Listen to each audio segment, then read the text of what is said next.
Hello and welcome to HQ, where the lessons last a few minutes, but learning lasts a lifetime. And welcome to another episode of Mystery Monday. In today's episode, we're going to look at Amelia Earhart and her disappearance. The Amelia Earhart mystery began back in 1937 with the complete disappearance of her navigator, Fred Noonan, and her aircraft. Amelia at this point in time was trying to circumnavigate the globe and was en route from Papua New Guinea to Howland Island. At Howland Island, a United States Coast Guard ship, the Itasca, was stationed as a place for her to refuel her plane and as a place for her to get radio signals from to direct her to and from the island.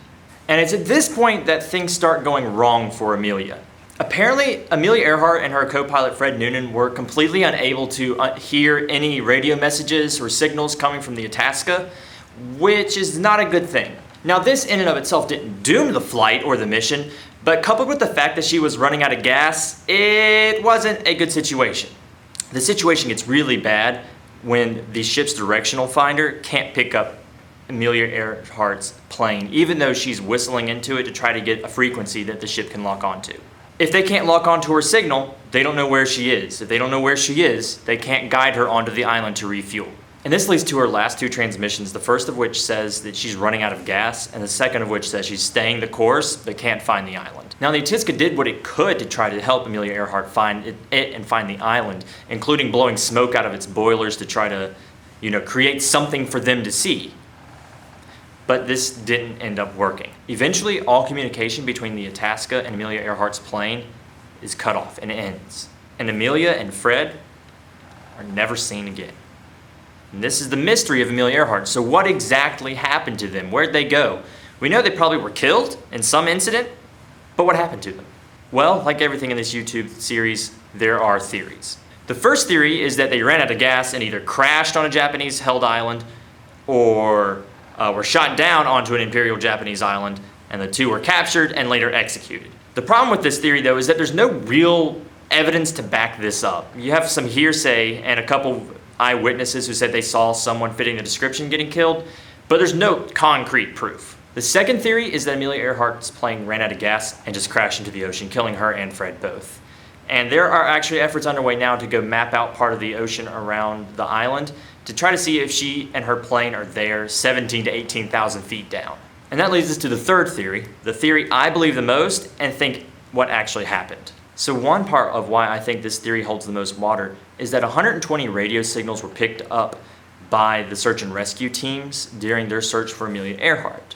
These 120 signals have recently been analyzed by the International Group for Historic Aircraft Recovery, or TIGR, and what they found is that 57 of these 120 transmissions are genuine transmissions from Amelia Earhart and Fred Noonan. So this immediately crosses off our two other theories, because if she was captured and killed by the Japanese, she certainly would not be able to send out radio signals calling for help, and if she crashed into the sea, she similarly would not be able to do that. And the real reason I like this theory is that not only does it have some good evidence backing it up, but it opens the door to what actually happened to Amelia and Fred. Researchers have recently been able to narrow down where Amelia Earhart and Fred Noonan landed to an island called Nikomaroro. We know they were able to land because we know they were able to transmit these signals. The bad thing is Nikomaroro is an uninhabited atoll with no water on it. Now, it's important to note at this point that in order to give out radio signals, they have to have the engine on in their aircraft. And if they run out of gas, they can't do that. And if water comes up and hits the radiator, they also can't do that. And researchers believe this is what happened to Amelia Earhart and Fred Noonan. TIGR was able to analyze the tidal data from the week following Amelia Earhart's disappearance, and what they found is that the atoll would have been completely flooded by the sea. And with the atoll being completely flooded, Amelia's radio would not have worked. In fact, there is some belief that the tide actually took Amelia Earhart's aircraft out to sea, stranding her and Fred there. And as stranded castaways, eventually Amelia and Fred would die from exposure and dehydration. So their bones might still be out there. And thankfully expeditions are being launched to find them and bring them back and to find her plane. So what happened to Amelia Earhart? Well, fortunately for her, she didn't die at sea. But unfortunately, she was able to land on an island that had no water on it. And then for a week, missed out on being rescued. Well, That's it for this episode. I'll see you next time. Don't forget to subscribe if you like the channel. Leave a like if you liked the video. And I'm going to put in the description some of the things that I took for as sources in this, including another very good YouTube video that goes over those 120 radio signals. Anyway, this is HQ signing off for now. I'll see you next time.